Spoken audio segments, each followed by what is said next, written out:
Pronto. Bom dia a todos. Material na página 150 para a gente continuar a correção. Como eu havia falado agora há pouco, eu quero ver se a gente consegue terminar, porque eu preparei o nosso material já de acentuação gráfica. Nada difícil demais, nada complicado demais. A gente só vai ter que retomar conhecimentos que a gente viu há pouco tempo, que é a separação silábica, ditongo, tritongo e hiato, assim como as sílabas tônicas, oxítonas, paroxítonas e proparoxítonas, para a gente lembrar da parte de acentuação gráfica. Enquanto isso, a gente vai terminar aqui a correção o mais rápido possível, o mais breve, para a gente poder adentrar o conteúdo novo. Ontem eu fiz a monitoria, revi 4 conteúdos em 40 minutos, que eu fiquei muito feliz. Espero que o Paulo estava lá presente. Eu espero que dê para que tenha ficado claro pelo menos aquilo que a gente discutiu. E eu não sei se na próxima semana sou eu, ou se é a professora Nájila, se vai ser a Aline, mas eu queria manter a rotina da monitoria. Mas eu queria que quando vocês fossem para a monitoria, quem puder participar, claro, o link é lançado um pouquinho antes, porque a gente fica aguardando para ver quem é o professor que vai entrar nesse dia. Então, que vocês viessem logo com as dúvidas, os questionamentos de vocês, para a gente ter uma agilidade maior na aula, tá? Bom dia, Sara. Bom dia. Na terceira, ele coloca assim, ó, nos trechos de textos a seguir, o emprego de certos fonemas cria efeitos sonoros. Aí a gente vai lembrar dos efeitos sonoros que a gente tem a aliteração, a assonância e a anáfora. Lembrados? Sim. Enquanto a aliteração, a gente vai ter a repetição de sons consonantais, a assonância, sons vocálicos, e a anáfora é a repetição de palavras ou expressões dentro do texto ou nos versos. Como a gente usa as figuras de linguagem nos textos literários, então a ideia é que seja dentro dos versos.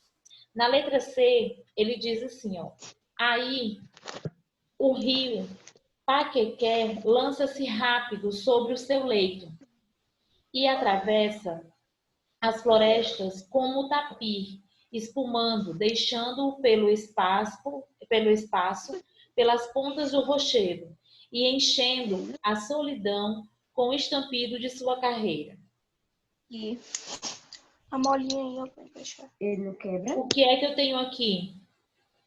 Aí o rio Paquequé. O que é que ele está falando nesse poema? Qual é a sensação que ele quer transmitir quando ele fala lança-se rápido sobre o seu leito? Qual é a ideia principal desse verso?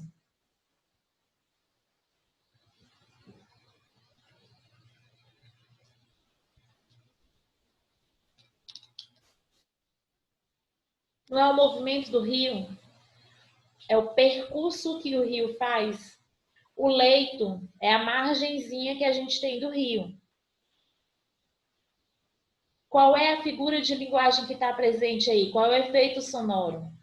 É a aliteração, é a assonância, eu tenho anáfora. Anáfora eu já tiro porque eu não vejo repetição de palavras ou expressões. Então eu fico entre a aliteração e a assonância. O que vocês me dizem? Aí o rio Paquequer lança-se rápido sobre o seu leito. Lança-se rápido sobre o seu leito. Atravessa as florestas como tapir, espumando, deixando-o pelo espaço, pelas pontas de rochedo e enchendo a solidão com o estampido de sua carreira. Eu tenho repetição de sons, tanto consonantais quanto vocálicos. Eu tenho a aliteração e eu tenho a assonância no mesmo trecho. As aliterações representadas pelas repetições de S, que eu tenho aí em atravessa, lança-se sobre, assim como eu tenho o Q, o D, o B e o T.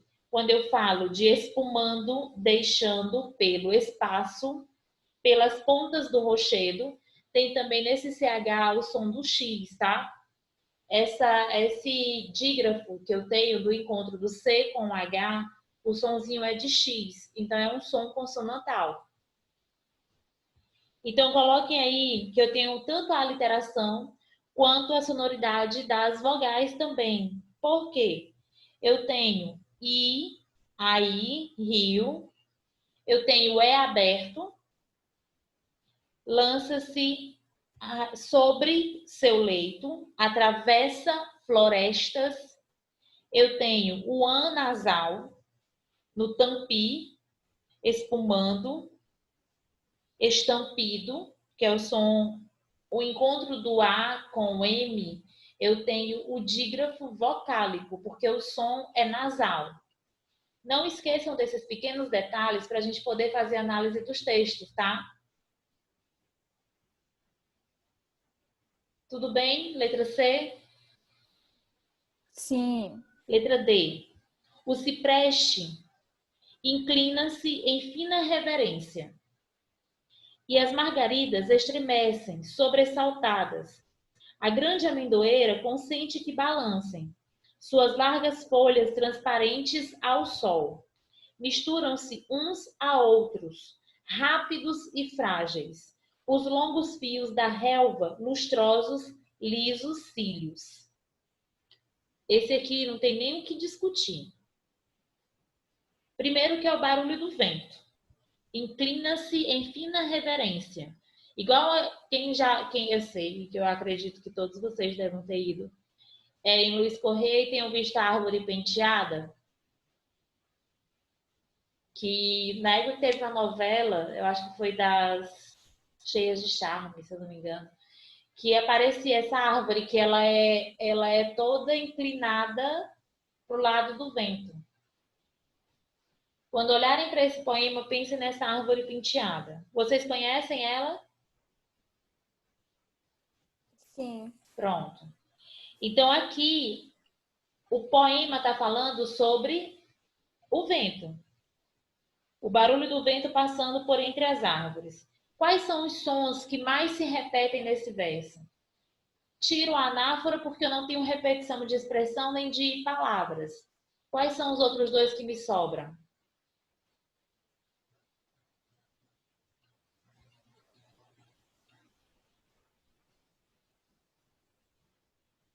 São sons vocálicos ou sons consonantais?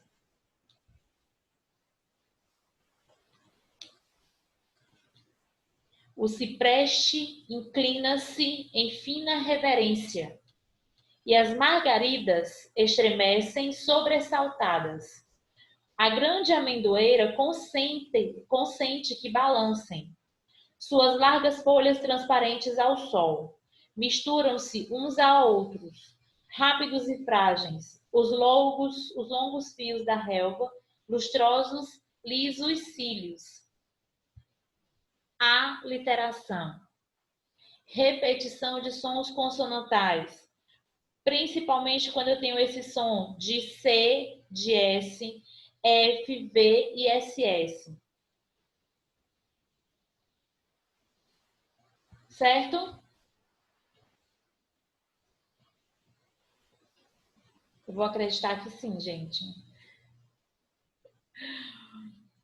Quarta questão. Certo. O escritor Guimarães Rosa, em seus romances e contos, trabalha a palavra tanto no plano do significado quanto no plano da sonoridade. Ele une os dois.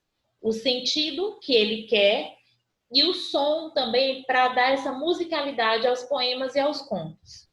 Obtendo assim interessantes e criativos efeitos expressivos.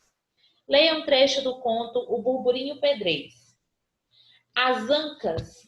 O que são ancas? E aí a gente vai para a linguagem informal, para a variedade linguística. O que são ancas? São os quadris, tá? É o cóccix. Da região que balança aqui do quadril, ancuda, a pessoa que tem um quadril bem largo. As ancas balançam e as vagas de dorsos das vacas e touros batendo com as caudas, mugindo no meio, na massa embolada, com atritos de couros, estralos de guampas, chifre, estrondos e baques, e o berro queixoso do gado junqueira, de chifres imensos, com muita tristeza, saudade dos campos, querência dos pastos, de lá do sertão. Tanto o sentido do que ele quer falar, quanto a sonoridade. Vejam como eu tenho repetição de sons, que são recorrentes dentro desse trecho. Aí ele fala o seguinte: agora responda aos itens de A a D. O trecho que você leu é nitidamente descritivo. Ele descreve algo. O que ele descreve? Qual é a cena que vocês conseguem imaginar fazendo a leitura desse trecho, desse texto? As ancas balançam e as vagas de dorso das vacas e touros batendo com as caudas, mugindo no meio, na massa embolada, com atritos de couro, estralos de guampas, estrondos e baques, e o berro queixoso do gado junqueira, de chifres imensos com muita tristeza, saudade dos campos, querência dos pastos, de lá do sertão. Aqui está nítido. O que é que ele está descrevendo?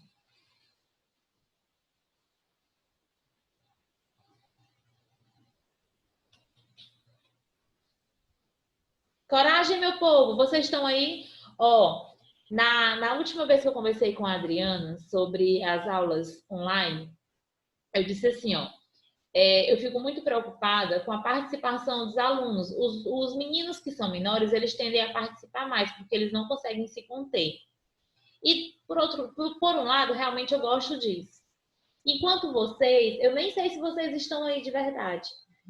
Aí ela disse assim, ó, diga a eles que deixem as câmeras ligadas, para que você saiba que eles realmente estão aí. Eu prefiro não ter que pedir para vocês fazerem isso, para eu ter certeza. Só que vocês deixem os áudios abertos e participem de verdade. Porque ou a gente tem dúvida, porque a gente está tentando fazer, ou a gente pelo menos responde, porque realmente já respondeu a questão. E eu fico aqui falando sozinha, olhando até pro lado errado. Toda vez eu fico olhando para cá, eu quero ver se eu vejo vocês. Eu tinha que olhar para frente, assim, ó, para a câmera. Mas eu só olho pro lado para ver se eu consigo ver vocês. Eu não quero brigar, reclamar, chamar atenção, dizer, olha, vocês precisam realmente. A gente já está com a dificuldade de comunicação porque é remota, às vezes a internet não está certo. Alguém não consegue acessar. Hoje o Pedro não está aqui, o Caio, que deveria estar, também não está. Então, a gente tem essa dificuldade de comunicação. Se eu não consigo perceber a participação de vocês, eu não sei até onde vocês estão entendendo ou vocês não estão. Não sei. Ó, o trecho que você leu é nitidamente descritivo. O que ele descreve? Já viram, e eu acho que vocês devem conhecer, fazendas. Não precisa ser grandes rebanhos, não, mas um espaço que eu tenha um gado em movimento. Essa descrição aqui é justamente como se fosse o curral. Eu acho que esse é o nome, onde eles ficam, porque eles são soltos no pasto, que ele fala bem no finalzinho, né? Saudade dos campos, querência dos pastos lá do sertão. Os pastos são os espaços abertos, mas quando eles vão voltando para o curral, para o espaço mais fechado, é todo esse movimento que ele tenta descrever nesse trecho, certo? Certo. Então coloquem aí como a boiada em movimento. Elas adentrando o curral, saindo do pasto e voltando para o curral. Eu acho que é esse o nome onde eles ficam guardados, né? Curral. Letra B. Excluída a palavra sertão, todas as outras palavras com mais de uma sílaba presente no texto têm uma característica comum quanto à sonoridade. Qual é essa característica? Excluída a palavra sertão, a sertão ela é de sílaba, aí eu vou em busca dessa informação. Por que ele tirou sertão? Todas as outras palavras com mais de uma sílaba presente no texto têm uma característica comum quanto à sonoridade. Qual é essa característica?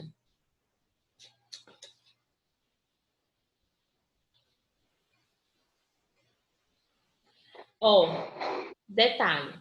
Sobre a tonicidade das sílabas. A grande maioria das palavras são paroxítonas. A grande maioria. Tem oxítonos, tem proparoxítonos. Mas a grande maioria das palavras, elas são paroxítonas.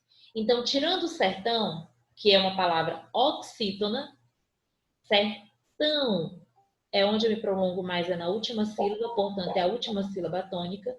Tirando essa, as demais são todas paroxítonas. Por isso que ele excluiu a palavra sertão.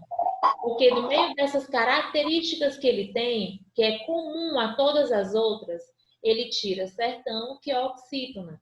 As demais são paroxítonas. Essa é a justificativa. Todas são paroxítonas, apenas sertão é oxítona. Tudo bem, letra B? Tudo.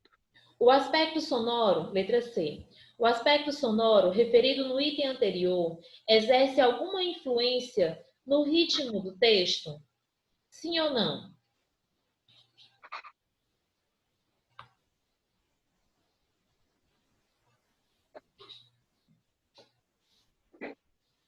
Ele disse no início que ele usa tanto o sentido das palavras quanto a sonoridade para transmitir o seu pensamento. A descrição é da boiada, né, em movimento. Isso é a descrição, que é o significado das palavras em conjunto. Quando ele fala da sonoridade, o que é que ele está querendo usar? O aspecto sonoro referido no item anterior exerce alguma influência no ritmo do texto? Quando essa boiada está voltando do pasto para o curral, tem uma dinâmica. Primeiro ela sai do curral, que ela está confinada, que ela está trancada, para o pasto, que é a liberdade. Esse movimento é rápido ou é lento?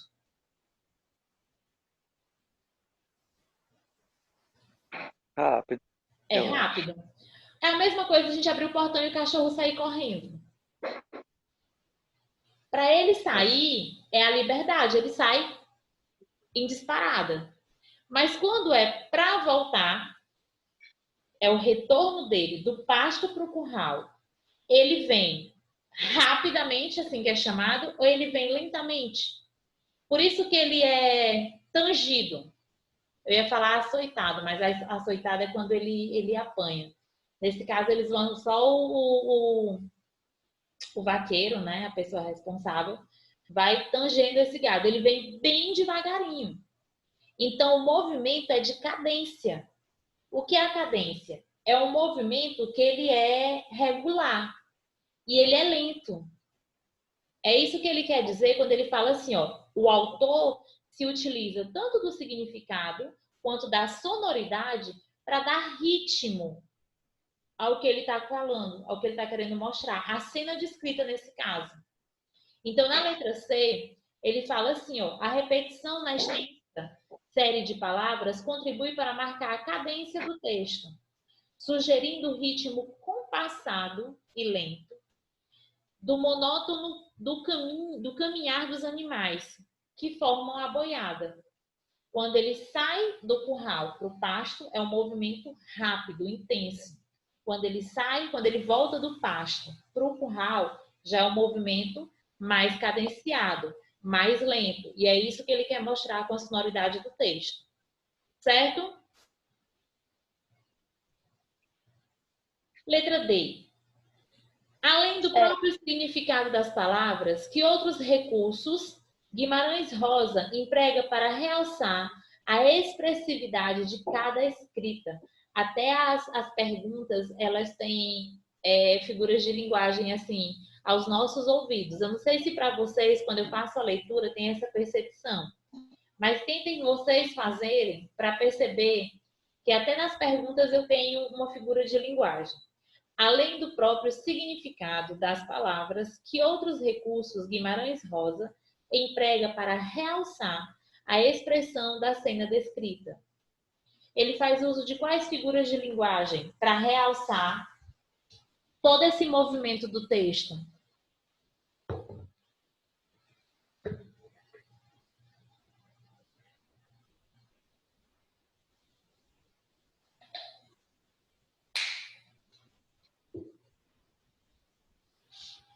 Duas figuras de linguagem muito repetitivas em relação a essa atividade: a aliteração e a assonância. Faz uso intensivo de assonância e aliterações para realçar tanto o ritmo da marcha da boiada, quanto o barulho provocado pelo choque do corpo dos animais durante a caminhada. Porque quando junta todos, eles vão se debatendo para ganhar espaço. Logo, eles são grandes. E o espaço que se tem para passar na porteira do curral, ele é menor, então eles se debatem. Pensem na assonância e na aliteração. Certo? Quinta questão. Haikai. Os slides que eu vou passar na próxima aula, eu vou colocar eles como atividade para vocês darem uma olhada, porque talvez não dê para a gente ver hoje, mas aí quando for na próxima aula, vocês já estão interagidos com ele, eu vou colocar como se fosse uma atividade, tá? É só vocês baixarem para dar uma olhada, só são 4 slides. Haikai é um tipo de poema de origem japonesa, constituída de apenas 3 versos. Relê este haikai do poeta brasileiro Guilherme de Almeida, já apresentado em uma outra unidade. Cigarra. Diamante, vidraça, arisca, áspera, asa, risca. Risca o ar. E brilha e passa. Nesse texto, o poeta realiza um jogo de fonemas, criando um efeito sonoro para descrever um fato que dura apenas alguns instantes. Explique a metáfora. O que é a metáfora, gente?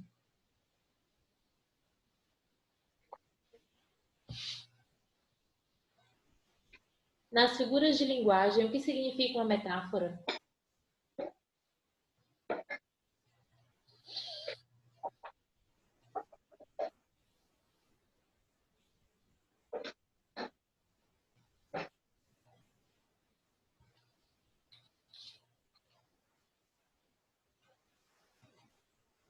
É uma coisa que está implícito, professora. Isso, mas aí vocês vão acabar confundindo com a elipse, ou a zeugma. Metáfora. Não, porque a elipse é omissão. Pronto. Aí, assim, a omissão, a gente pensa o seguinte, está implícito. Em algum momento eu falei. Ele já foi deduzido, mostrado, e agora eu faço só a dedução dele. Nesse caso, eu tenho uma metáfora, que é uma comparação mental. Eu tenho uma comparação usando o termo comparativo como, tanto quanto, e eu tenho a metáfora, que é uma comparação mental. Então, se eu estou fazendo, está implícito aqui uma comparação. Beleza.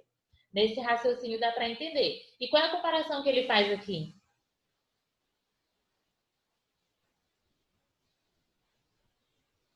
Explique a metáfora do primeiro verso. O primeiro verso é diamante, vidraça.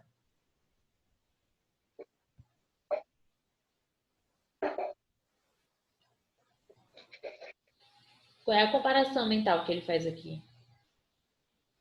O que tem de comum entre a vidraça e o diamante? Nada. Certeza, Paulo. Qual é o diamante? Azul. Ele reluz azul, mas ele é transparente.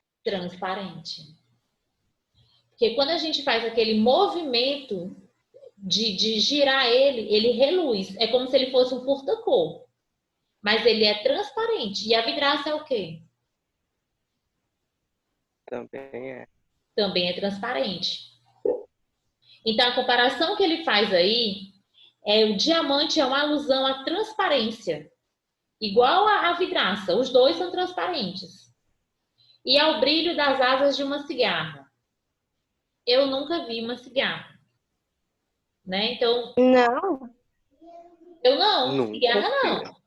É gafanhoto? Afirmar, professora. É gafanhoto? É, não. Não, é diferente. Eu acho que eu nunca vi. Eu nunca vi. Eu vi grilo. Tem um monte Ah, aqui na minha grilo. casa. Mas cigarra, mesmo, se eu tiver visto, eu não dei o nome à figura. Eu acho que eu nunca vi, gente. Mas aqui o que ele está dizendo, ó. Diamante é uma alusão à transparência da vidraça e ao brilho das asas da cigarra. Eu vejo a cigarra nas fábulas, a cigarra e a formiga, o desenho que tem lá na fábula. Mas, pessoalmente, se eu tiver visto, eu não sei quem é. Não vou mentir a vocês, de jeito nenhum. Certo? Então, a letra A, a metáfora é justamente essa comparação do diamante à transparência da vidraça, e ele faz uma alusão às asas da cigarra. Eu nunca faria a menção às asas da cigarra justamente por não conhecê-la. É isso que eu estou querendo dizer a vocês. Na letra B, que fato o texto descreve? Percebam vocês que a gente está trabalhando aqui tanto a parte gramatical quanto a parte literária mesmo, de interpretação. Que vocês vão ter que sempre olhar para os textos com esse olhar de esmiuçar o texto. Tanto no sentido, no significado que ele quer passar para vocês, quanto na função que eu tenho das palavras. E aqui nesse caso, ele quer saber o que vocês acham que esse fato descreve. Tão pequenininho, ó, diamante, vidraça. Arisca, áspera, asa, risca o ar. E brilha e passa. A que momento é? O que o fato descreve? Paulo. Sei que você tá doido para falar. Por favor, me ajude. Ô, tia, não quer sair, não. Ó, ele está mostrando justamente o momento em que a cigarra bate na vidraça. É isso que ele quer falar. O momento em que a cigarra bate contra a vidraça. Na letra C. Aí na letra C a gente já volta para a questão gramatical. Identifique os fonemas que mais contribuem para a criação do efeito sonoro. Quais são? Quais são os sons que mais contribuem para os efeitos sonoros?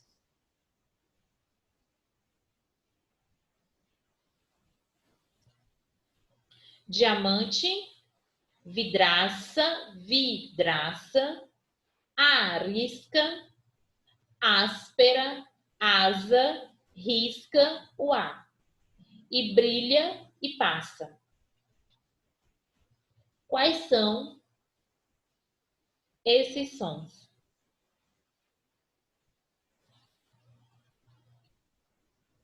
Minha gente, eu vou descolar a língua de vocês, a boca de vocês.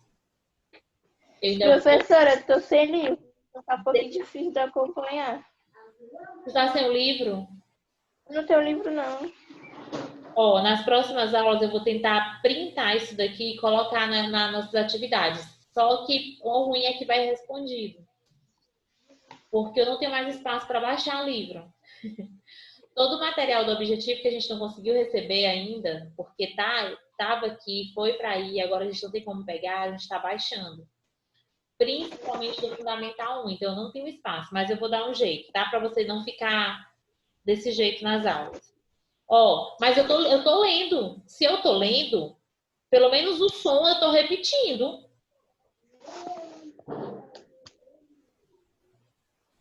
Tanto o fonema R quanto o S se repetem demais nesse haikai. Diamante, vidraça, arisca, áspera, asa, risca. O ar. E brilha e passa. Olha esses sons que se repetem. do S, do R. E qual é o som vocálico?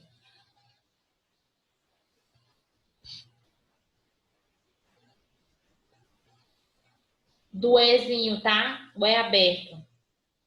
Letra D. Que relação é possível estabelecer entre o efeito sonoro que se percebe no poema e o fato que ele narra? Aí aqui eu já vou para o sentido do texto. Eu junto a sonoridade, que eu estou trabalhando os fonemas, junto com o sentido do texto. E ele está falando de quê? Se eu estou falando do movimento de uma cigarra batendo no vidro, que relação é possível estabelecer entre o efeito sonoro que se percebe no poema e o fato que ele narra? É justamente Paulo.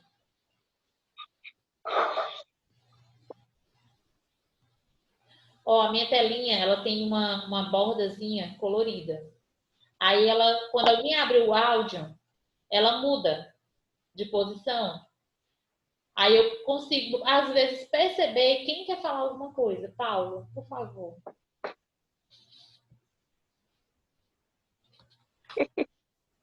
Bora, rapidinho aqui para a gente poder terminar. O efeito sonoro reproduz o barulho das asas da cigarra chocando-se contra a vidraça. É uma junção de todas as questões anteriores para responder essa letra D. Sexta questão. Leia este texto. Eu vou ler por conta da Sara.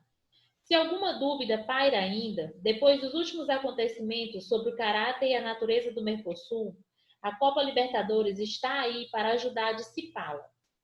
Mercosul e Copa Libertadores são duas instituições da América Latina.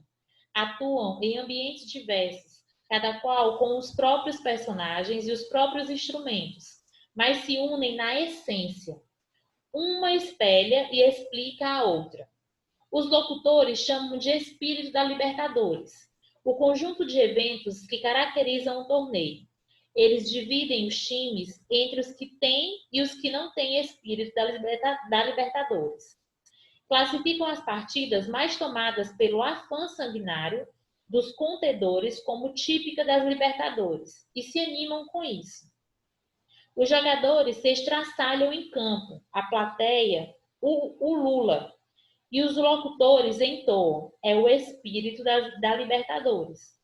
O Mercosul é uma instituição de livre comércio, isso você deve ter visto em geografia, que permite a seus membros impedir o livre comércio entre si por meio de medidas protecionistas.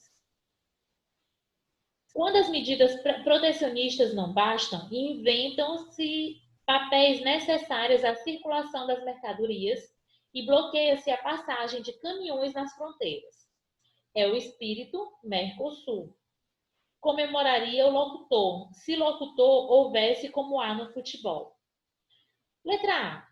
Qual o principal argumento utilizado pelo autor para afirmar, comparando a natureza do Mercosul com a Copa Libertadores, um espelha e explica o outro? Essa daqui eu vou ditar para vocês, porque ela pega a figura de linguagem e também o sentido do que vocês precisam entender. Ele fala assim, ó, ele se baseia numa relação de semelhança. Ele faz uma comparação, uma analogia, um ao outro. A analogia eu faço comparação entre termos, porque eles, por si só, devem ter algo parecido. Então, ele fala assim, ó, apontando a contradição como elemento em comum. Na Copa Libertadores, Paulo, que deve acompanhar jogos de futebol, em vez da esportividade, predomina a brutalidade, a violência. No Mercosul, que é o livre comércio, né, com os países do Mercosul, que deveriam se basear em relações comerciais realmente livres, que é essa a ideia, que é a livre circulação de bens e produtos entre os países utilizam artifícios legais e burocráticos para favorecer sua indústria e comércio e prejudicar os demais países parceiros do bloco. Resumindo, o que ele está fazendo em comparação? Ele diz que dentro do torneio da Copa Libertadores, os jogadores se valem da brutalidade, da violência para conseguir ter o seu êxito. E o Mercosul, que deveria também ser todo mundo unido em função do livre comércio, alguns países se unem para, como é que se diz, passar os outros para trás, se sobressair sobre os demais, para tirar vantagem. Pronto, é isso. Não é um jogo limpo de ambas as partes, nem do Mercosul e nem da Copa Libertadores, certo? Essa é a comparação que ele faz entre os dois. Entendidos? Sim. Sim. Na letra B, qual o efeito de sentido? Qual o efeito de sentido produzido pelos hífens e exclamações usadas na frase? Ó, Sara, quando ele fala assim, ó, é o espírito da Libertadores, ele fala pausadamente. Aí ele está perguntando qual é o efeito de sentido produzido pelos hífens e exclamação. Se você olhar para o texto, ou se você for olhar para a narração, para o grito de alguém, é como se eu estivesse entonando isso mais alto. É como se eu estivesse gritando. É o espírito da Libertadores. Eu não vou gritar aqui, né? Porque acredito que ter vizinho dormindo. Mas é como se ele estivesse pausando a voz para dar mais entonação, mais ênfase, certo? Esses recursos reproduzem na escrita marcas da oralidade, que os locutores utilizam para dar ênfase e entusiasmo. Quando eles estão narrando, gritando, vai que é tua! Isso da minha época de 94, eu acho, quando eu assisti a Copa de 94, que foi a melhor de todas. É uma entonação. Na 152, para a gente terminar, passa em vertical. Para criar a mensagem desse poema, Libério Neves combina o significado das palavras e as frases com a sonoridade. Identifique 2 momentos do texto. Vai acabar, não vai dar tempo. Vocês vão para a agenda semanal, que lá eu vou colocar os slides que a gente vai trabalhar na próxima aula.